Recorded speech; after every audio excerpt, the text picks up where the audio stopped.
مسند بزار کے اندر یہ روایت موجود ہے حضرت ابو ذر غفاری رضی اللہ تعالیٰ عنہ سے، حدیث کا نمبر ہے 3898۔ ابو ذر غفاری رضی اللہ تعالیٰ عنہ فرماتے ہیں کہ نبی صلی اللہ علیہ وآلہ وسلم نے امام علی بن ابی طالب سے کہا انت اول من آمن بی، پہلے شخص جو مجھ پر ایمان لائے، وانت اول من یصافحنی یوم القیامہ، روز قیامت تم سب سے پہلے مجھ سے مصافحہ کرو گے، وانت الصدیق الاکبر، تم ہی صدیق اکبر ہو، وانت الفاروق، تم ہی فاروق ہو، تفرق بین الحق والباطل، حق اور باطل کے درمیان میں جدائی کرنے والے ہو، وانت یعصوب المؤمنین، تم ہی مؤمنوں کے امیر ہو، والمال یعصوب الکفار، کفار کا جو امیر ہے یا کفار کی جو امید ہے وہ کیا ہے، وہ مال ہوتی ہے۔ اب یہاں اہم بات یہ ہے کہ کچھ لوگ یہ کہیں گے کہ جناب محدثین نے، اصولیوں نے تو اس حدیث کو ضعیف کہا ہے، کسی نے موضوع کہا ہے جیسے کہ ذہبی ہے، کسی نے انگڑت کہا ہے، تو وہ وجہ میں نے آپ کو شروع میں بتا دی کہ یہ ہمارے ہاں اکثر یہ کیا گیا ہے، بڑی چالاکی کے ساتھ یہ کام کیا گیا کہ امام علی بن ابی طالب علیہ السلام کے بارے میں جو حدیث ہیں، روایات ہیں، صحیح روایات ہیں، اور یہ تو اتنی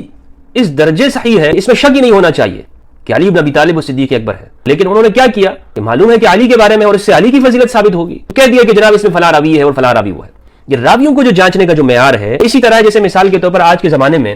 کوئی عالم اور مفتی ہو، اس کا آپ بہت چرچا سن رہے ہوں، میڈیا پہ سن رہے ہوں، اخباروں میں، کتابوں میں، ہر جگہ پہ آپ کو نظر آتا ہو کہ جی شیخ العظم، مفتی اعظم پاکستان، مفتی، یعنی اس کو بہت بڑھایا جا رہا ہو، حکومتوں میں بھی وہ سب سے آگے ہو، اور فلاں عہدوں کے اوپر بھی وہ قائم ہو، ہر ایک کہے گا کہ جناب یہ ثقہ ہے، کے بارے میں کوئی نہیں کہہ رہا ہوگا، تنقید نہیں ہو رہی ہوگی اس کی، لیکن ایک وہ شخص ہے کہ جو کہ آپ اپنے معاشرے کی بات، آپ اس دور کے زمانے میں سمجھیں، تنقید کرتے ہوں گے فلاں بندے کے اوپر، حالانکہ وہ بہت مضبوط ہوگا علم کے اندر، لیکن اس کا کوئی نام ہی نہیں ہوگا، کوئی چرچا ہی نہیں ہوگا، اس لیے کہ اس کے تعلقات ہی حکومت کے ساتھ نہیں ہوں گے، اور اگر ہوں گے بھی یا حکومت سے چھوڑیے کہ وہ منظر عام پر نہیں ہوگا، تو اس کو لوگ کہیں گے کہ جی یہ کمزور ہے، اس طرح کی باتیں کرتا ہے کہ جو ہمارے طبقے کے نہیں ہیں، یا علماء سے ہٹ کے باتیں کر رہا ہوتا ہے۔ تو عام جو جمہور ہیں ان کا دماغ کس طرح سے بنتا ہے، ان کا دماغ اسی طرح بنتا ہے کہ کوئی شخص اگر ان کے فرقے کی صحیح بات کر رہا ہوگا نا، تو سب لوگ کہیں گے کہ جی یہ تو بالکل پکا ٹھکا ہے، یہ تو اتنا ولی، اس کی ایسی سی کرامتیں بیان کریں گے کہ آپ حیران اور دنگ رہ جائیں گے۔ تو وہ اگر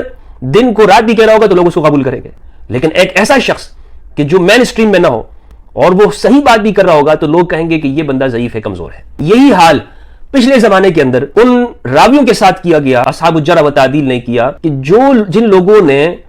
ایسی بات کر دی، یا تو امام علی علیہ السلام کے حوالے سے ان کے حق میں بات کرتے تھے تو ان کے اوپر رفض کی تہمت لگ گئی، حاکم کے اوپر یہی ہے کہ جی ان کے اوپر تشیع کا غلبہ ہے، امام نسائی رضی اللہ تعالیٰ عنہ ان کے بارے میں بھی یہی، امام شافعی پہ تو تہمتیں لگائی گئی، رفض کے فتوے لگائے گئے، ان کو کہنا پڑا کہ اگر اہل محمد کی محبت وہ رفض ہے تو جنہیں گواہ ہو جائے میں راضی ہوں۔ یہی کام اس لیے کرتے تھے کہ جناب یہ ایسی روایتیں بیان کرتے ہیں جو اہل البیت علیہ السلام سے متعلق ہے، اور اگر ایک شخص جو اہل البیت کے دشمنوں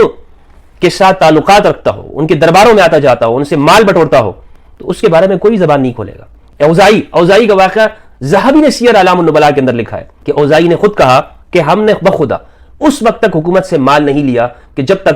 تک کہ ہم نے علی کے اوپر منافق ہونے کی ہم نے علی پر گواہی نہیں دے دی۔ استغفر اللہ العظیم، یعنی یہ ذہبی کی شہادت گواہی موجود ہے، ذہبی خود کہتا ہے کہ ہم ایسے امام الشام ہے،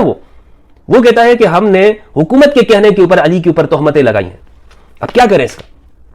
زہری کا میں نے حال آپ کو بتا دیا، زہری کے حالات، زہری کے آپ پڑھ لیجئے، زہری کے حوال حکومت کے ساتھ کس طرح کے مراسم موجود تھے امویوں کے ساتھ، اور ولید بن عبد الملک کے دربار میں ولید امام علی کے اوپر قرآنی آیات فٹ کرتا ہے، لیکن زہری جو ہے وہاں پر صرف تھوڑی بات کر کے خاموش ہو جاتے ہیں۔ وہ کوئی اولو العزم شخص نہیں تھے زہری، اسے اپنی جان کا خوف تھا۔ زہری کو کوئی نہیں کہے گا کہ جی یہ ناسبی ہے۔ امام علی کے بارے میں مسلم کے اندر روایت نقل کرنے والا زہری ہے کہ جس میں حضرت عباس کے ساتھ وہ ایک جھگڑے کے طور پر پیش کیا گیا، ایک دوسرے کو معاذ اللہ وہ گالیوں کی نسبت امام علی کی طرف کی گئی ہے کہ امام علی کو کذاب وغیرہ وہ کہا، تو یہ زہری سے ہی مروی ہے، تو کوئی زہری کے اوپر کوئی کلام نہیں کرے گا، سب کے لیے وہ امام المحدثین ہے۔ اوزائی کے بارے میں کوئی نہیں کہے گا،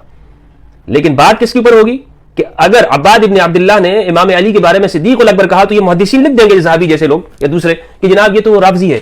کیونکہ اس میں صدیق الاکبر الفاظ موجود ہے، انا صدیق الاکبر، میں ہی صدیق اکبر ہوں۔ اب یہ ان کے جو مزعومہ جو عقائد ہے جو انہوں نے بنایا جس پر کوئی دلیل موجود نہیں ہے، اس کے اوپر کیا ہے چوٹ پڑتی ہے، تو کہہ دیتے ہیں کہ جناب یہ اس طرح کے ہیں اور اس میں فلاں راوی ہے اور لہٰذا یہ تو شیعوں کی روایت ہے۔